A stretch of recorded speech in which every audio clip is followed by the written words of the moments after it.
So after having talked about new giants, I wanted to talk about old giants.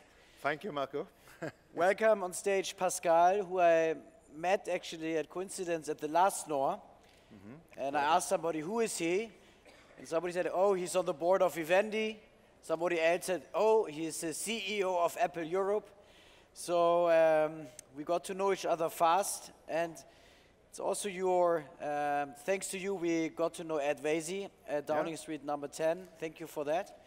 A French guy inviting an English minister to come and salute essentially a German created event, right? That was the idea. That's Europe. Europe before anyone else, right? Frenchmen to connect England and Germany. Yeah. So Pascal, you have been working many, many years at Apple. I think it was from 13 years. 13 years. And you built or you co-built together with your colleagues a wonderful ecosystem. And you know, I don't want to miss a chance to ask you, who is going to make the running? Is it Apple or Android? No, you don't ask that to the right guys. Obviously, I believe there is space for two, and that if anyone is going to continue to exist, is Apple, right? The foundation is strong. What you have today is an amazing ecosystem at the level of the world. You've got 800 million iTunes accounts, more than 400 million of iOS devices. Obviously, if you look by the volume, the Android ecosystem is stronger, but the value at stake and what the people do with it. And when you want to launch and create an app today, you still go to Apple. That sounds very much like the conference business. There's another conference, saying they're an internet conference, they have 20,000 people.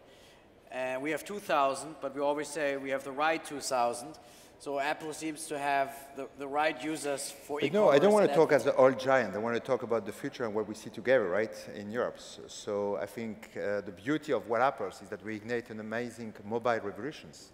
And now we're getting the benefit. What you have seen over the last day was essentially an ecosystem which is in deployment, right? And you and I, we grew up with the Silicon Valley as being the center of the world.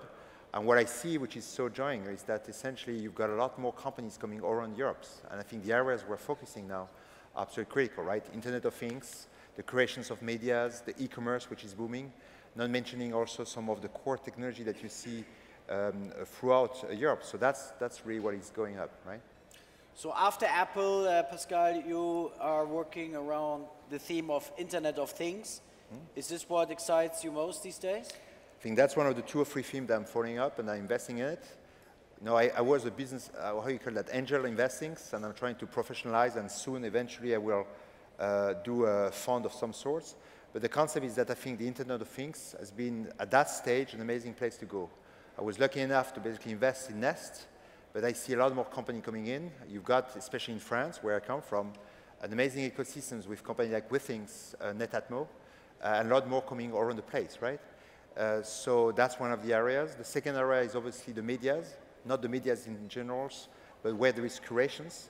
I believe that today you and I were spammed by offer. I believe that it's all fine to get the Netflix of this world and the choice of 8 to 10,000 movie. But what you really want is that someone tell you and curate for you these mass of information, right? And what is true here is true also for the videos. It's true also for basically the music, right? So that's really the 2 areas. And then the e-commerce, where I believe we haven't started. All the large companies are thinking about that. That's the word of omnichannels. You know, I am on the board of a do-it-yourself company, the Home Depot of Europe, which is Kingfisher PLC. And we cannot now resist to the future if we don't have a much more stronger internet footprint, right? So how much revenues of Kingfisher are online today? Today small. We talk certainly of less than 2 or 3%. 3%? 2 or 3%. This is a $15 billion business, so it's not negligible. But basically, we know that Screwfix, which is one of the divisions, needs to move there. So I think the e-commerce is hitting hard all the large companies of Europe and the world. And that's where you've got amazing new technology that you can use, right? And that's really what I'm focusing on. So you're helping these large corporates to become a bit more digital. As an outsider with great credibility, obviously having worked over a decade, heading up Apple in Europe. When we talk about Internet of Things, give me an example. What kind of things? Is it a jacket which tells you the temperature, or? No, Internet of Things, let's focus on the home, right? Since we were talking about the do-it-yourself. When you look at the home, you've got basically 3 or 4 core segments. You have got whatever is related to the security and the surveillance. You've got one which is related to the air and the dust, one which is related to the heat, and then one which is related about controlling or whatever is electric, right? So if you start on the security surveillance. The company here last year, Cortado, yeah, which I think was number 2 in the startup competition, something like this, they raised a significant amount of money, that type of energy control. So if you talk in the lock, you may have heard something from Yves Béard, a designer, which launched August. And you're going to see now an area of company going to go into the lock business, right, in a smart way. The surveillance is going also to be disrupted, to go after the ADT of this world, which is this large, slow, cumbersome company which were doing the surveillance until now.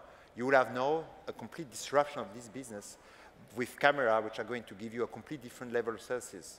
Into the dust and the air, you may have heard about Netatmo, which is offering basically a weather forecast and the ability to control the quality of your air. Obviously, Nest, in the thermostat business, are also the fire alarm.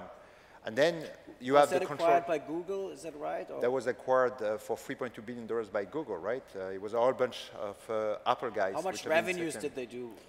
You should ask. I think it's confidential, but it shouldn't be much more than $100 million, right? Or it wasn't at that stage much more than $100 million. So is that the leader in that space?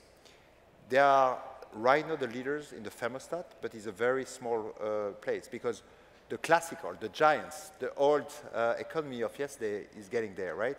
The Hager, the Honeywell, the Legrand of this world are going to take over. They must. They are looking at buying companies, and that's for all of you here which are into the VC or actually into the startup business, right? That's really what you need to look, because you've got an obvious exit. And that's what the join of the corporate world and the startup world, right? That's a discussion, Pascal, we should continue in Berlin in June, where we bring the old economy and the new economy. So let's start this appointment together, right? But you should moderate that session. Okay, fair enough. We can do this. I love that segment. I think it's full of opportunity, but there's a lot more to come. And where we invested, we invested as an angel investors, right? That's really where I put my Do you see in this wide space a lot of interesting players in Europe, or is it mainly a US-dominated movement? No, I think what we have always here in Europe, so we've got a lot of great ideas, not enough funding, and then not the right ability to basically go outside of their home countries. So if you pick and choose in Switzerland around the EPFL, if you go around the Freie Universität of Berlin, if you go around the Politecnico di Torino, if obviously you go in Saclay in Paris, you got amazing talents, people writing software, knowing how to do hardware. Now what we need, all of us, the community which is trying to put money on that, we need to help them to get from the friends and family stage to the next. But I see there is an area of company coming out, and it's not only in the home, right? There is also the transport area where the Internet of Things will be relevant. It's going also to be very much into the wearables, which is well known. And yes, the US do have Jawbone, which has made a big impact, right? Fitbit. And with the health kit from Google or from Apple, I think now the ecosystems can build up, and the world is going to take that over. So if you have an Internet of Things company, go to Pascal. He has the experience, he has the connection and the track record investing in this space. And I welcome you to join us in Berlin for NOAH in June. All the best. Thank you very much, Pascal. Cheers.